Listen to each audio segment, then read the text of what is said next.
All right. Oh, thank you. Thank you for letting people in. Good morning and welcome. My name is Drea Douglas. I'm the learning coordinator here at the North Bend Public Library, and welcome to the intersection of history and memoir. Today, we're holding a conversation about documenting your life in the midst of, well, we could say a pandemic, we could say crisis, we could just say everyday life, and more on that in a moment.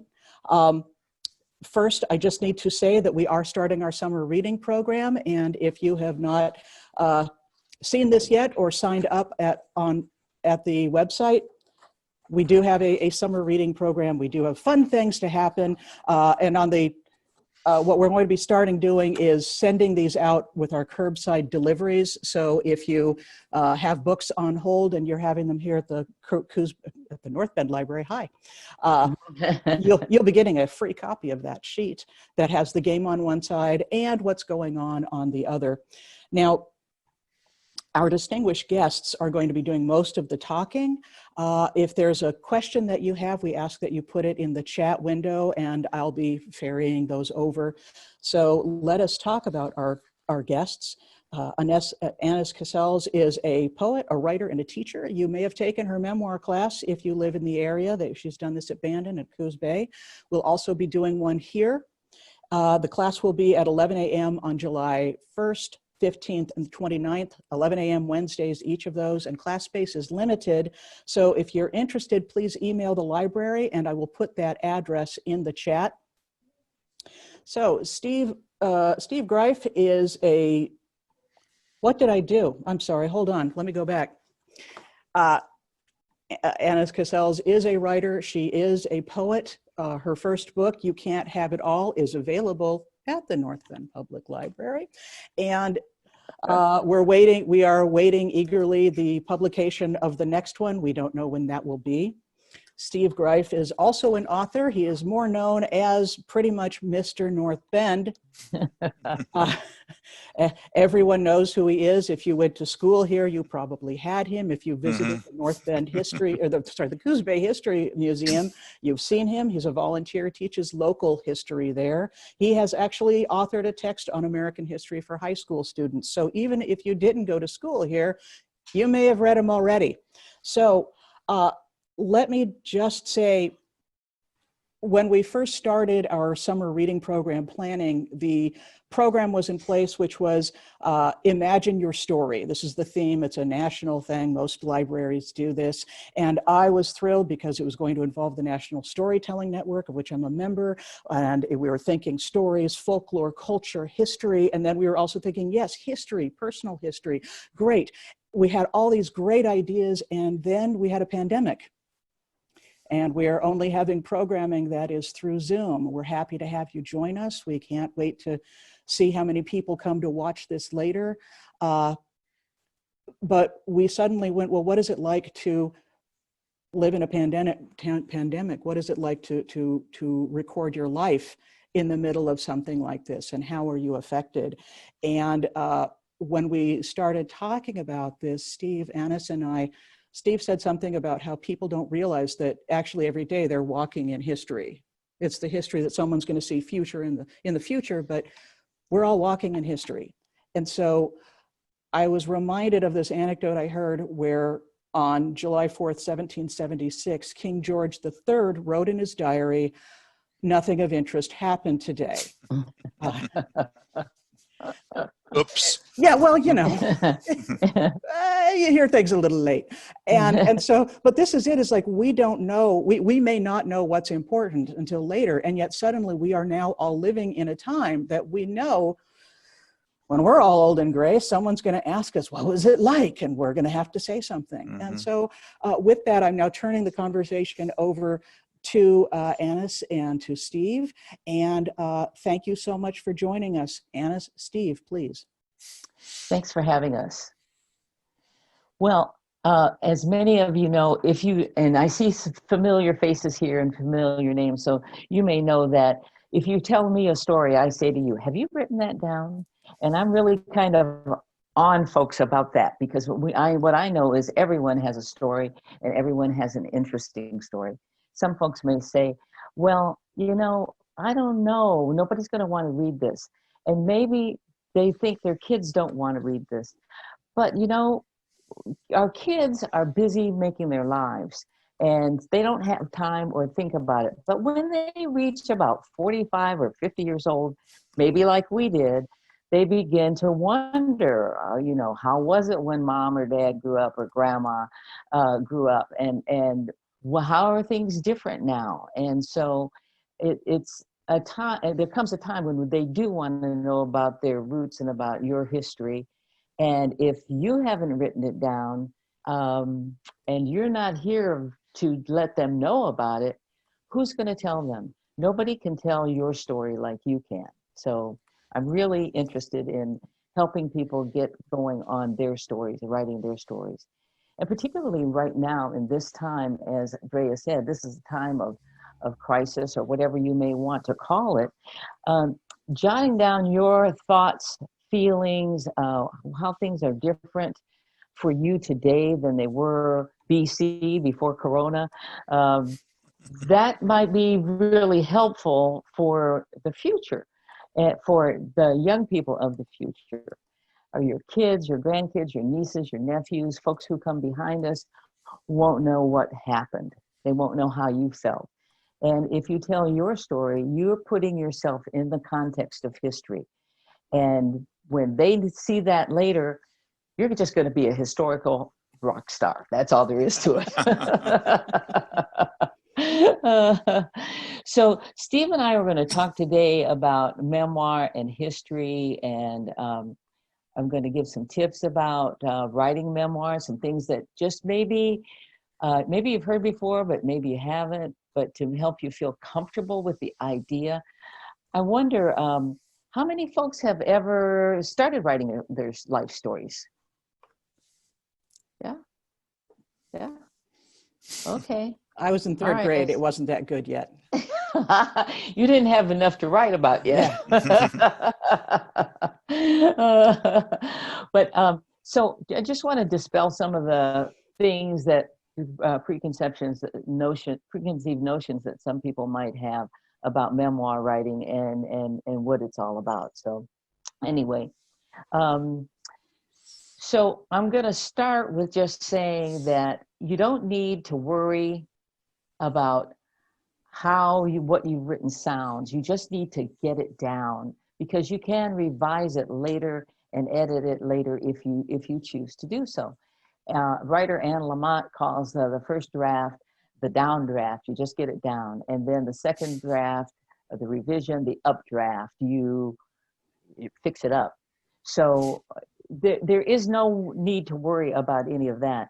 And you can also, if you don't want to write your thoughts down as such in a notebook or something like that, diary or whatever you happen to have around, you can also do recordings on your phone. You can voice recordings, or you can video yourself talking about whatever situations there might be.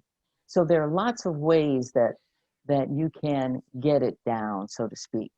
So Steve, I'm going to ask you, have you seen, when you look in your historic pieces, you see all kinds of notations?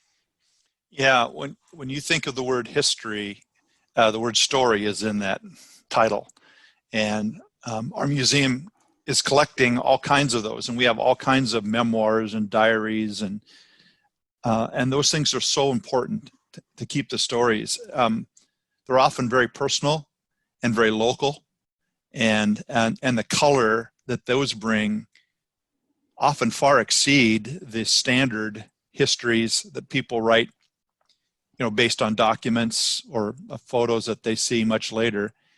What we really prize, and I think what people really prize when they see the exhibits at our museum or when they do research at our museum, are these first-person memoirs where they describe characters, people that would have been lost to history, would have never been described, the feelings people had. I've run into, for example, we're now in COVID, but I've actually read stories from 1918 that people told about living here during the Spanish flu epidemic. And it's really great that they wrote that stuff down, so we can all learn from a time on a very personal level. Mm-hmm, mm-hmm. So all of those modes of telling the story are helpful. Right. Okay. My wife's grandfather, you talked about, if you're not ready to write, at least speak. My wife's mother had him, Adam, who came from Scotland in 1912, write about his life in Scotland, because he never went back there to live. He did visit, but had he not done that, had he not spoken into a tape recorder, and then we transcribed it, and then he edited it after that, had he not done that, that personal history for our family would have been lost once he passed away. As it was, he left so many great specific details, little things, that when my wife and I went to Scotland last year, we could retrace his steps and visit places, and not only know that, you know, he went to school here, or he worked here, or he lived here, but we knew how he felt about all those places, because it was it essentially was a memoir. Mm-hmm. Mm-hmm. Okay, good. Thank you. So I like that leads kind of right into what I'm going to say next about being yourself when you write your story. And you need to write just sort of the way you talk, and that helps keep your own personal flavor. And it reflects who you are and where you came from. Mm-hmm. And it then tends to humanize the words on the page, and also let your reader recognize your voice, your unique voice. You've all probably had the experience where you have read something, and even before you get to knowing who the author is, you recognize, well, this is so-and-so's talking, because this is their manner of speaking. So writing it in your own personal voice is a real important part of it. I looked up the definition of memoir, Annis, prior to this, and one of the definitions was, it's an historical account written from personal knowledge. The word personal is in the definition. Mm-hmm. And to me, that's what makes it so interesting. You know, the way they taught history maybe 50 years ago, 100 years ago, was the presidents and the generals and the senators and the Indian chiefs. We knew the big names. But what's so great about memoirs, it's us. It's the personal us, people that lived in these areas, and that's what's so great. And that is because it brings the history alive. When you know there were real people, not necessarily famous people, but real right. people, and maybe people you related to, or people who were friends of your family, then that just personalizes it all the more, and helps you see where you fit into history as well. Mm-hmm. And now that you said that part about the definition, I want to also say perfect definition of memoir. And the difference between memoir and autobiography is autobiography often starts like, you know, I was born on July, 1900 and whatever. And then it goes on all the way through, and mostly and often in a chronological way. Whereas memoir can be a slice of life. We know there are some people, they've written several memoirs because they write, from a certain period of time, and then they have another adventure or a time in their lives that seem important to them, and they write about that point in time.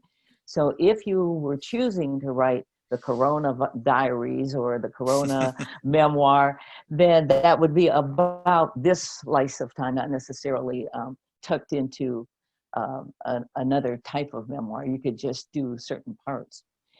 Biography is written by somebody else about your life. Usually that's where we learned about the presidents and famous people, or that someone else wrote that biography. So there's the difference between those types of writing. Yeah, I think the idea of an autobiography is daunting. You have to cover so much. Where do I start? I'm sure that's the question you get all the time. Where do I start? Mm-hmm. Well, the best ones, I think, are the ones where there's a slice. There's an incident that happened, and it's covered, briefly. It might be just a few pages about Mm-hmm. one incident, one slice. But boy, when somebody in the museum when a researcher finds that, it's gold. It is Mm-hmm. absolute gold because no one else wrote that down. Yes. And it's so personal, and usually it has a way of expression that is, quaint for the times. Mm-hmm. The way people wrote and reported news in 1920 is so different than it does in 2020. And so just the words they use and the expressions, they don't think they're writing for history, but people, I'll tell you this, people 100 years from now will appreciate it. Sure. And it's everyday people talking Mm-hmm. and using their own voices, as we say. So you'll want to make your story more than a recitation of events or like an itinerary. That's what a diary is for. Maybe many of us had those when we were young, that we'd write down what happened today and the next day and the next day, or those little 5-year diaries that many of us started out with the flimsy lock and key on it.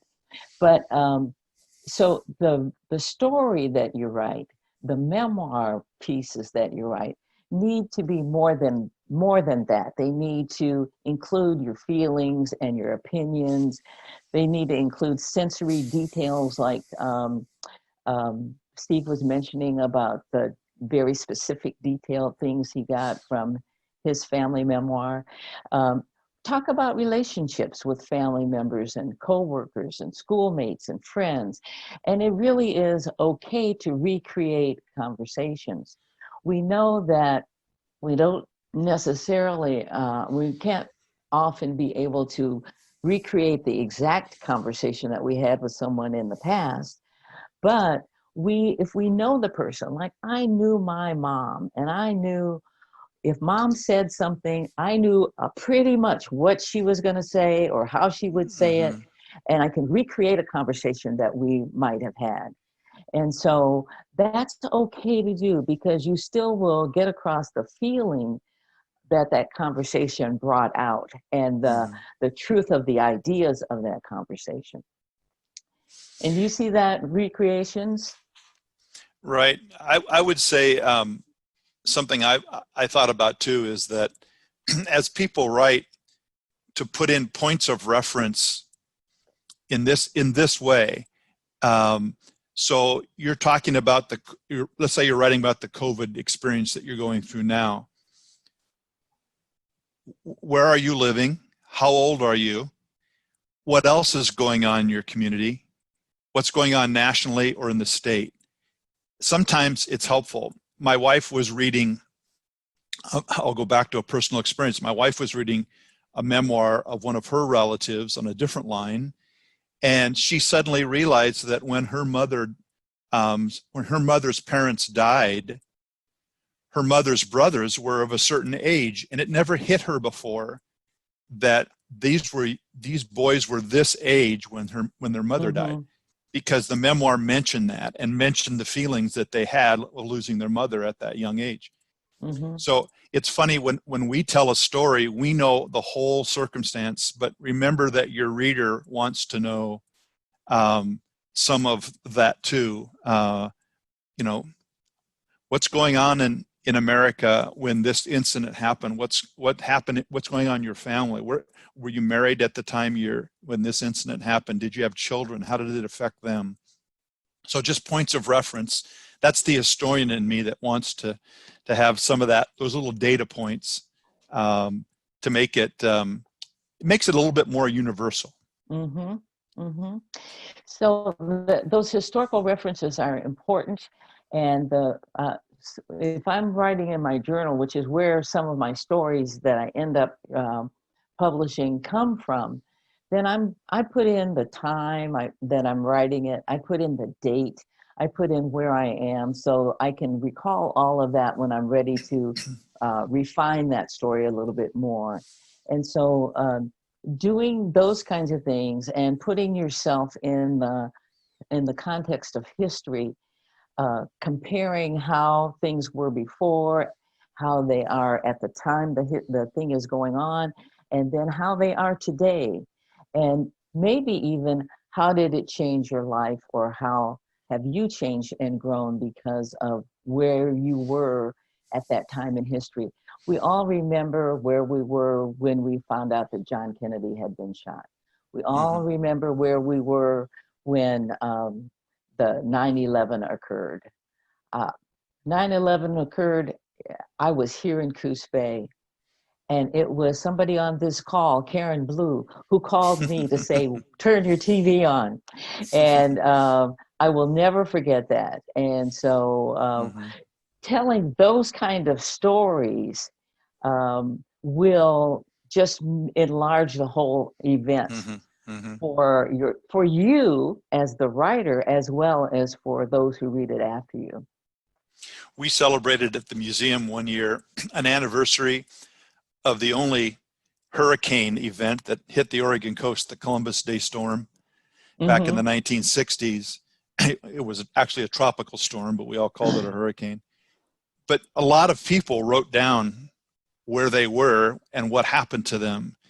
And when we went to research that event for, we had a public speaking event, kind of reminiscences and memoirs about the event. It was great to see how people felt about it, how the storm affected them. And once again, we were so glad that people had written that down and recorded it, because it gave us an angle all over the place, from what a students felt like, what people in rural areas felt like, what people in town felt like, and how it affected their lives. And once again, that's just golden for us. Now it's been 60 years since that happened, and we're certainly glad that someone took the time to write some stuff down. Exactly. Also, don't be afraid to include humor. You want to tell your readers about some things that made you laugh. And when we think back on some times that were awful or embarrassing when they happened to us, they're much funnier now that we're adults and we can look back on them. So include some of those events and tell what they taught you or how they affected you.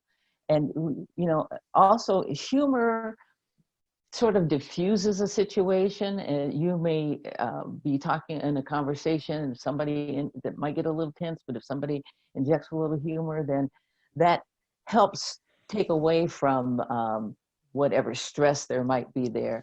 And also, if you're writing about something that was a stressful time in your life, if you can put a little bit of humor in there, that sort of smooths it out a little bit and makes it easier to write and easier to read. You want to share a little bit of wisdom without lecturing when you write. And think about your reflection now on the situation that happened and how you see it now as opposed, and what you learned from a situation that might have occurred. Those are things that help the people who read your pieces know how you dealt with hardship or how you dealt with things that happened, and give them a clue on, hey, maybe this was a good idea, and maybe this is a way I can handle a situation, a similar situation if I'm in it. Or it could say, that wasn't such a cool thing to do. I'm going to learn from that experience and try, and do something different. So sharing the wisdom that you've gained over time will also be a helpful thing often, and an interesting thing to add into your memoir.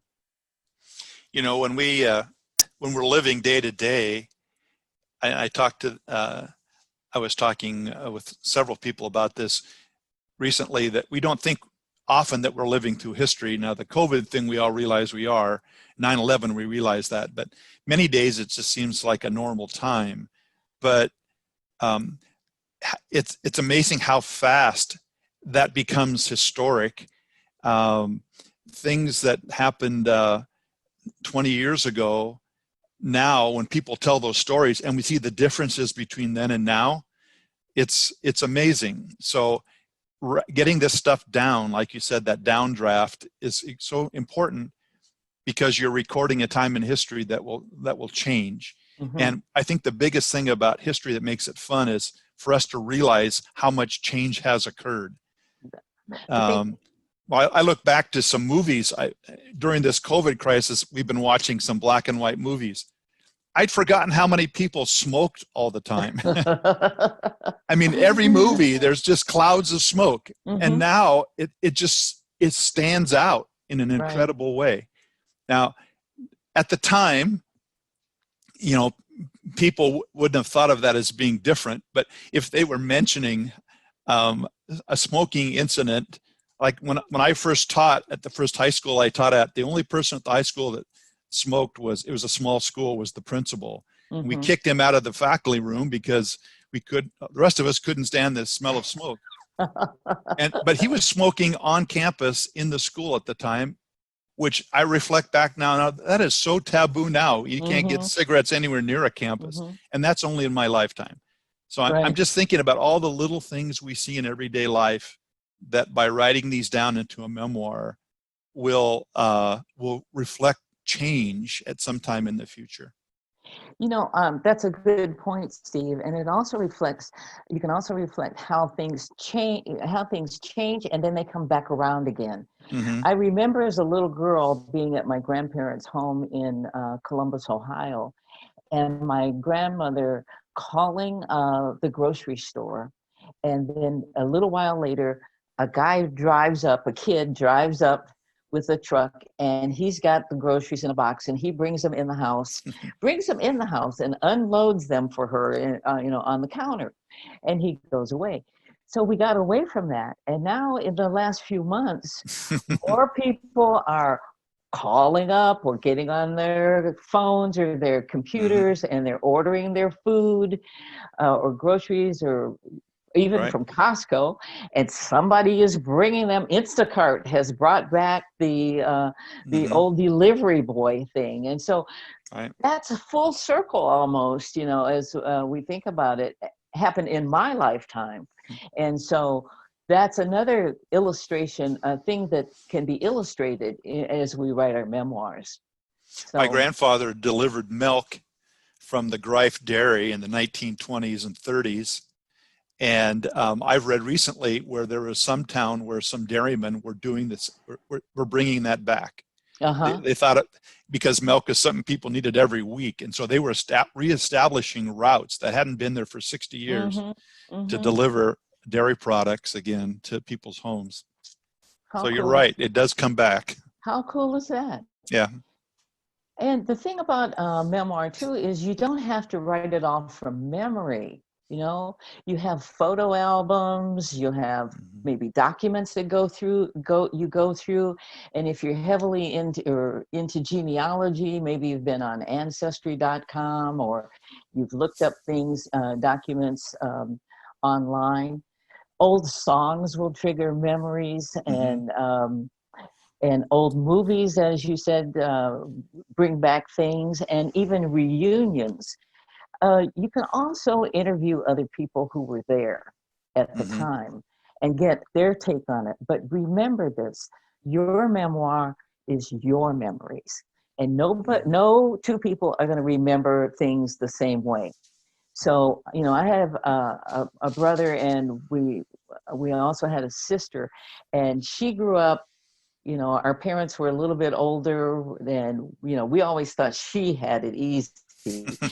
But and so when we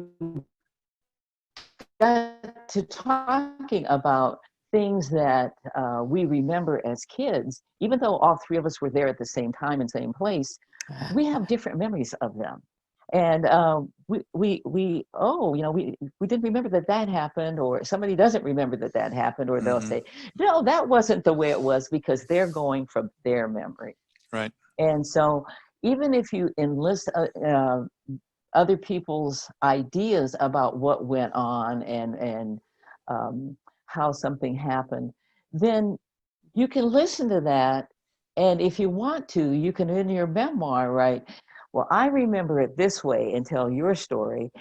But my brother remembers so and so and so and so. Mm-hmm. He's 3 years younger, or 10 years younger, or whatever. Um, my partner Judy tells me that her brother, youngest brother, who's 14 years younger, has a way different recollection of his parents than she has, because his parents were a lot older when he was a kid than they were when she was a kid. So that makes a difference. So Right. So you can get other people to help you. You can watch old movies, look at photos, look at old magazines, old newspapers. You have those at the History Museum, old newspapers? Well, now it's newspapers.com is the place to go. But the public libraries also have microfilm almost every local newspaper. I know North Bend has the collection of what's called the Coos Bay Harbor, which was the North Bend paper for years. And the Coos Bay Library has the Times and the World. But I'm doing a lot of research right now for another project, and newspapers.com is a wonderful resource. You type in a name of a person or an event, and it will search, and within 5 seconds, you're going to find a lot of history. Annis, you mentioned a minute ago about reunions, and I wanted to just hold up this book. Lionel Yost wrote a book called Above the Falls, which is just a classic local history here. And how this got started was because of a reunion. They were in one-room schools up at Golden Falls area, up at Allegheny for many years. And they had a reunion of some of those one-room school kids, and people started telling stories. And Lionel said, we need to write this down. So what he asked people to do was send him a letter. And some people sent 1-page letters, some people sent 5-page letters, but a lot of those letters are in this book.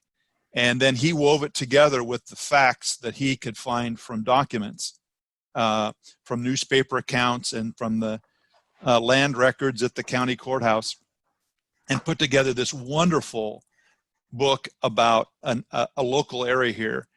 And it's folksy, it's of a time. Let me tell you one story that just stood out for me as I reread this recently. They're in a one-room schoolhouse above Golden Falls, and the teacher has 4 kids in class of different ages, and outside is Glen Creek, which becomes the falls that go over Golden Falls. And near the school, this little school cabin, there's a big maple tree that hangs over Glen Creek.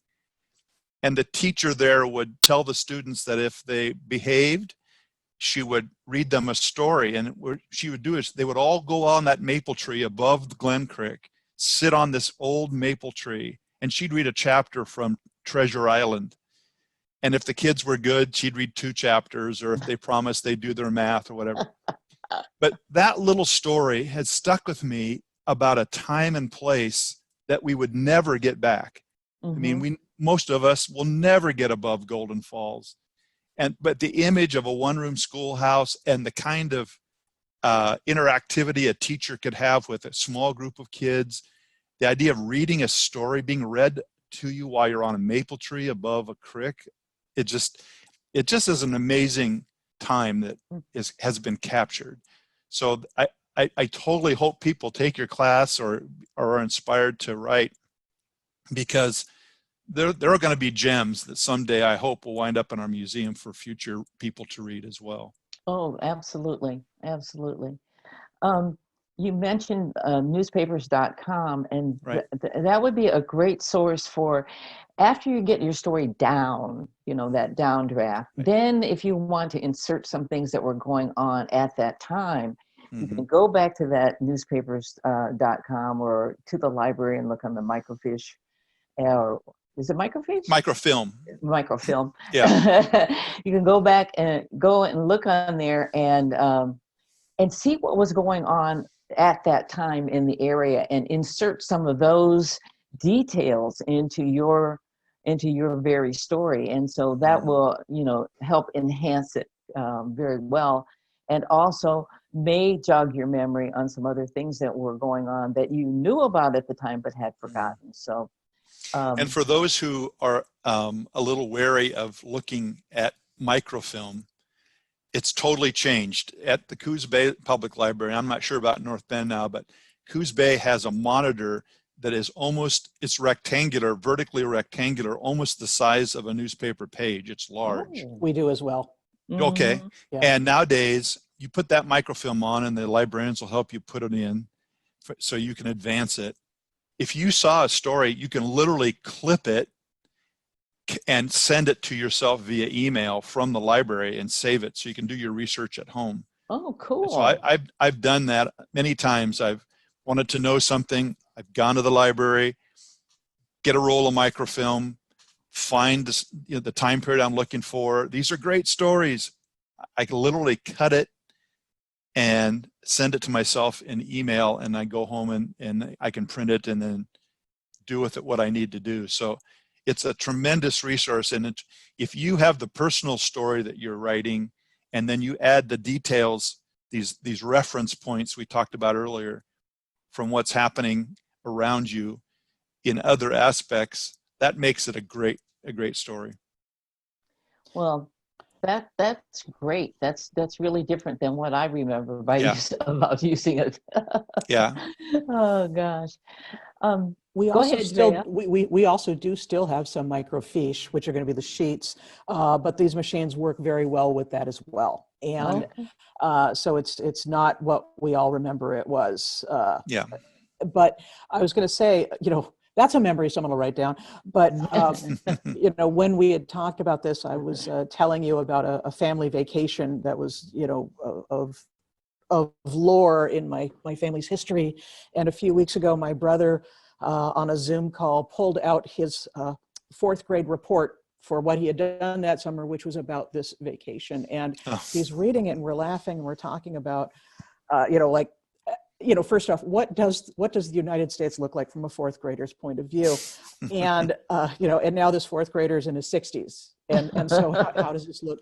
And someone was asking me, well, what was it like for you? And so definitely asking other people, but also if your kids, if you are older and you've got some of these artifacts from your kids still, or if, whatever your refrigerator art is, if you can curate a selection of things to keep, I kind of think there's more in that box that he pulled this from that is just going to blow us away and make us go, oh, right. That was the backyard, not the backyard, or whatever, Right.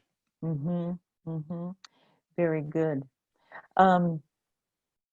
Annis, what else do you tell your students on that first day of class? What kinds of advice do you give them besides the things you've already talked about? Well, I tell them to be, sorry.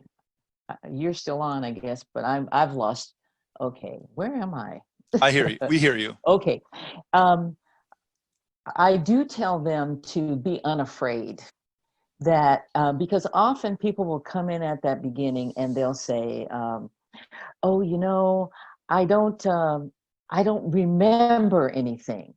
And okay, you may not think you remember anything, but once you start writing it down, you do remember.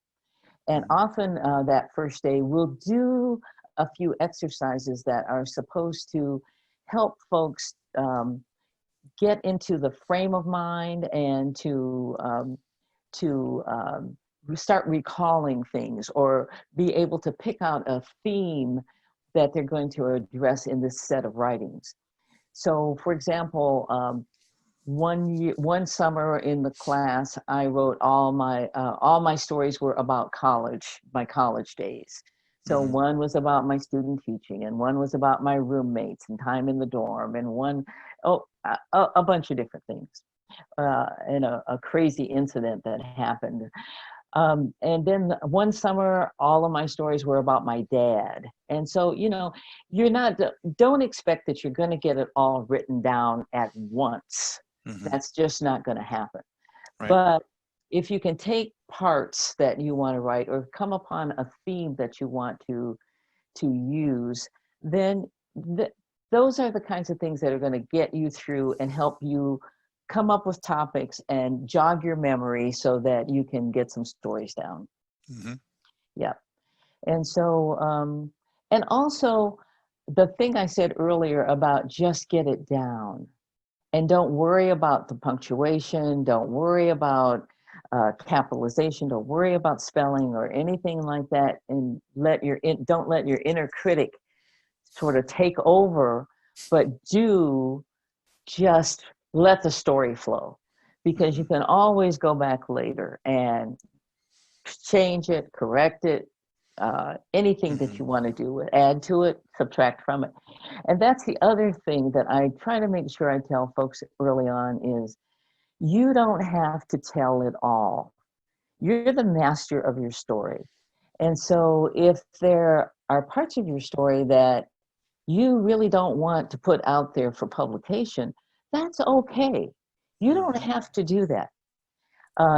If you're writing your story and you come across, you feel like you need to write something, that's a hard thing because, let's face it, writing is cathartic and it's, quote, good for us and it's healing. And so sometimes we have those hard stories. We have those tough things that we've never told anybody before. We don't want out there, but we still might need to write them. And so you can write it, get it out, and then you can go back and pick out the parts that you want to save and share and pick and set aside the things that are just for you and for you personally. On the hard stuff, sometimes the best way to get the hard stuff written is to write it in third person. So that you, instead of saying I, you use she. Or you even rename the individual. And you write about, Mary Jane did this, or this happened, and tell that whole story from the third person point of view. And that takes it out of the personal. And so then it doesn't feel quite so hard to read or to write, because it isn't about you, it's about her or him. So those are some of the kinds of things that we talk about that I want people to understand, that your memoir isn't your tell-all when you put it in publication form. Right. It's not going to be published on the Washington Post and an expose, and you don't have to give it to the museum if you don't want to. There you go. Yeah. It's not just that it's just for you. It is just for you unless you want to share it. Now, when you can share it, your kids, your grandkids, your nieces, nephews, your descendants are thrilled. Whatever you can share. It makes a huge difference to people. Our friend Mary found a story that her dad had written for her. It wasn't a memoir, but he used to write stories for her, and she was the main character in the stories. And so she found a story that her dad had written, and that meant so much to her. And she ended up publishing it and printing it and giving some to relatives and a few of us lucky friends. And it was just a marvelous thing to her. And when I've talked to folks who tell me they have found writings that their grandparents did and how thrilled they are to have that piece of their grandparents, because maybe, the grandparents have been gone for a while and they only knew them as, when they were children and didn't really have an opportunity to get to know them as in any of their adult life. So no matter what you write, the people who get to read it later are going to be just thrilled to have it. Right. Whether you think right now they're going to care about it or not, they will. I'll put in another plug here. My mother wrote a memoir about her life. It's not, thick or anything. It's just a little snippets from different parts of her life. But one thing she put in there that we value are recipes of some of the meals we all grew up with. And you're thinking probably at the time, that belongs in a history book, but we were all really super happy that she did that. That's the kind of detail, I think, because there are certain meals that everybody, my mom's potato salad is like the bomb, and it's famous. And everybody that's ever eaten it on the 4th of July understands that. And the recipe's in here. So we're so thankful for that. Mm-hmm. And so that's the kind of detail that you might think is frivolous, but it's and she published enough copies that all of our kids and grandkids could have a copy. That's the other beautiful thing now. We're living in an age where you can self-publish if you want to go to that, that route. Mm-hmm. And it's easy to just create something for 25 people. Mm-hmm. Exactly. And speaking of details, those sensory details, if you can help people smell what you smelled at the time, see what you saw, feel what you felt, taste what you tasted. Right. Those are all things that bring the story to life.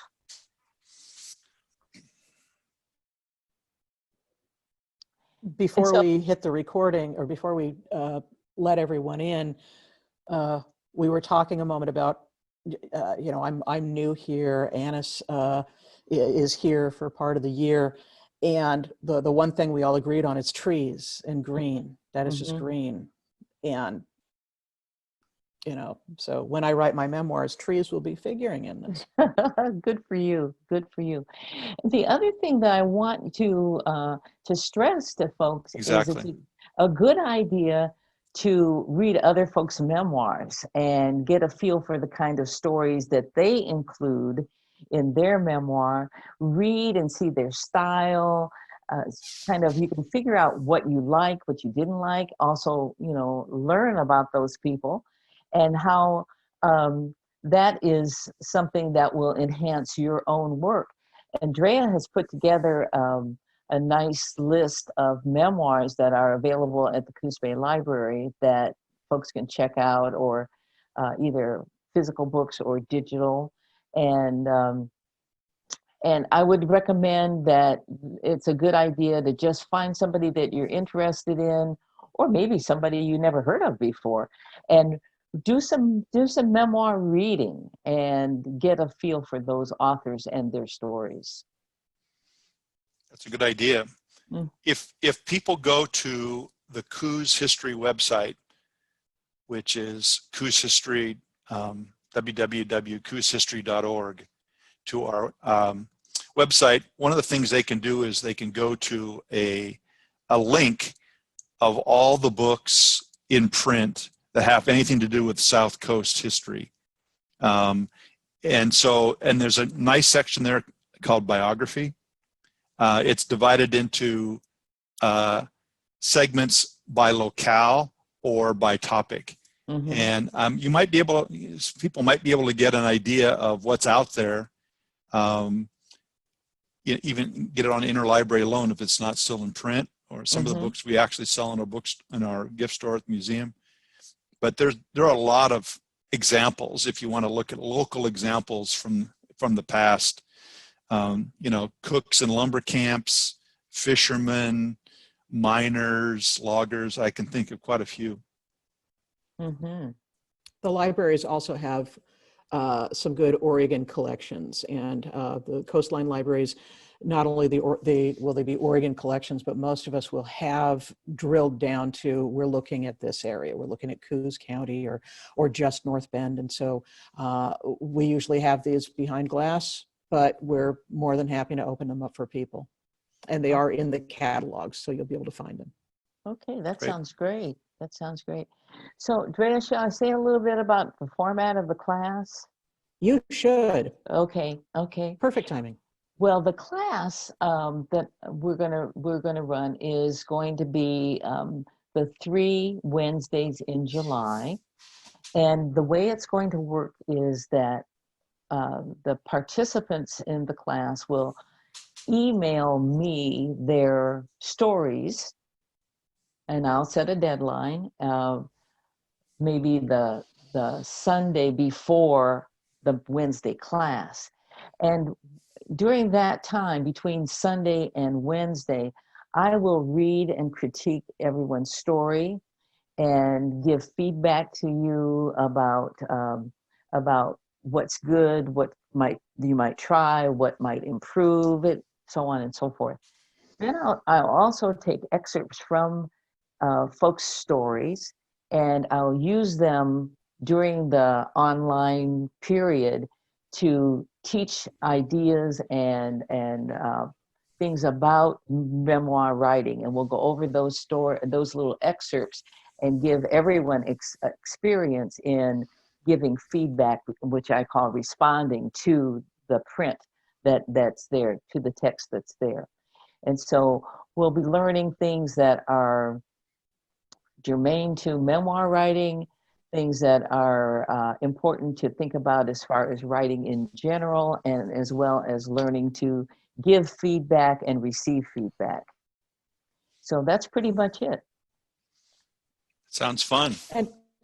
And it will be a Zoom class. We will release the Zoom information to the 12 people that are in the class, and we're doing it pretty much by date stamp.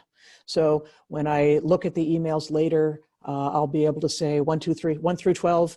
I'll put the others on a waiting list, so that way if someone were to email and say, oh, I thought I could do this, I can't, I'll take them off and I'll put the next one in, and then send them the email for the Zoom information. Okay, that sounds great. Annis, are there fees involved in this class? I think not, since it's through the library. When I do my my private class, then I do charge a fee, and but this class is through the library, and the library is taking care of those for everybody. Great. Good question. So anything else we would like to add, Steve? I see Marilyn Wilson is in on our meeting this morning, and then Marilyn's taken some of the classes I've had at the museum, and I know that she lives in an historic house. She needs to write about that house and some of her ancestors that live there. She's got a lot of history. We all do. Everybody watching this has a story to tell, and I just I'm so excited that there are so many people that will take the time to write this down. You know, in the few years I've been involved with the museum, it amazes me how many people in our county have a real love of local history. There's been an explosion in authorship of books. When I joined the board in 1999, I could have counted on one hand the local history books that were in print. And now, if you look at what's online on our website, all the different books in print, I mean, there are dozens of things that have been printed and still being written.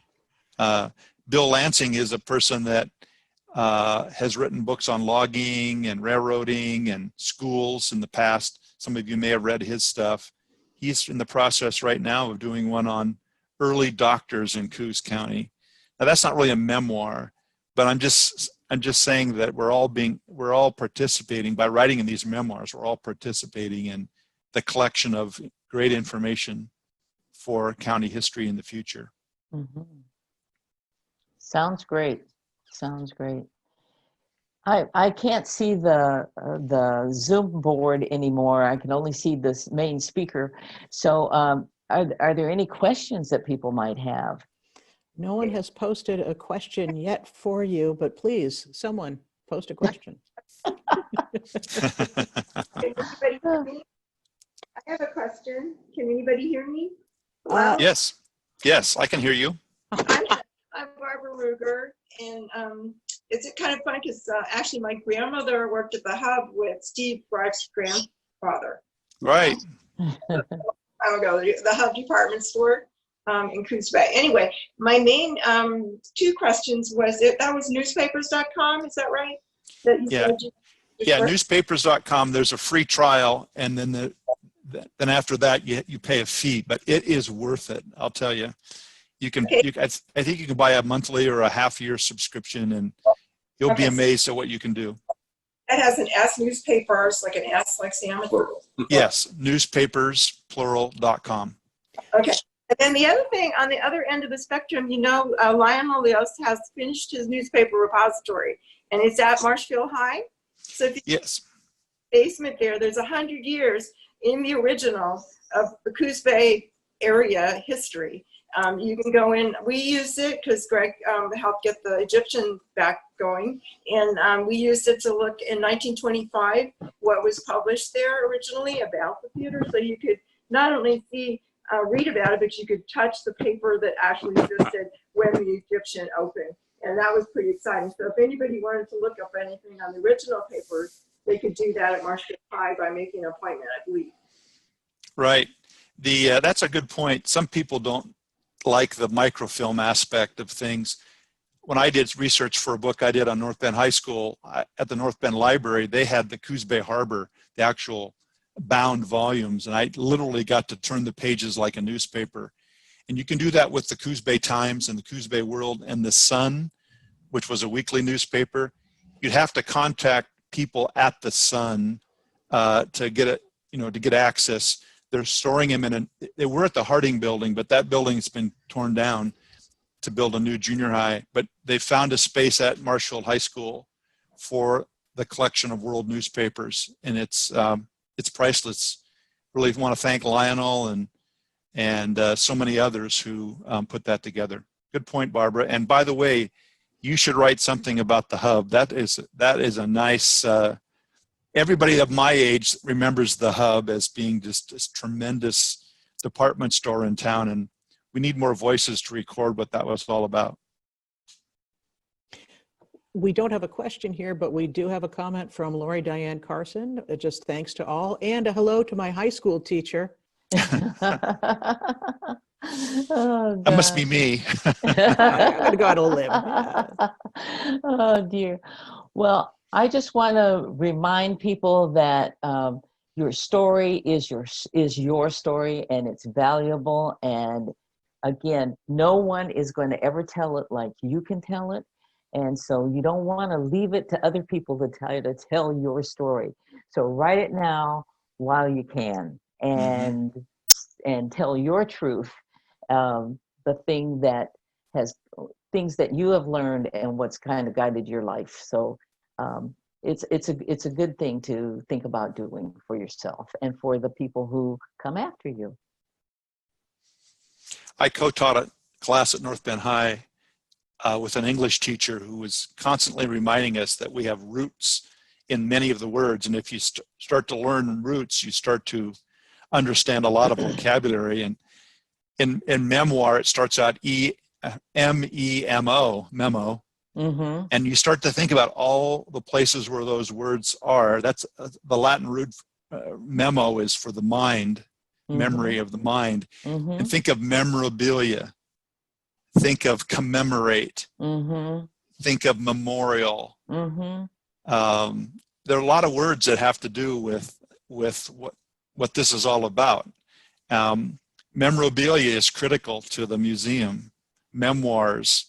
We're commemorating some aspect, some slice of our personal history. So just thought I'd throw that in there as an old English teacher. There you go. We have one question that just came in. I want to throw it out, which is, while writing, do you think about who might read it? And does this influence what you write?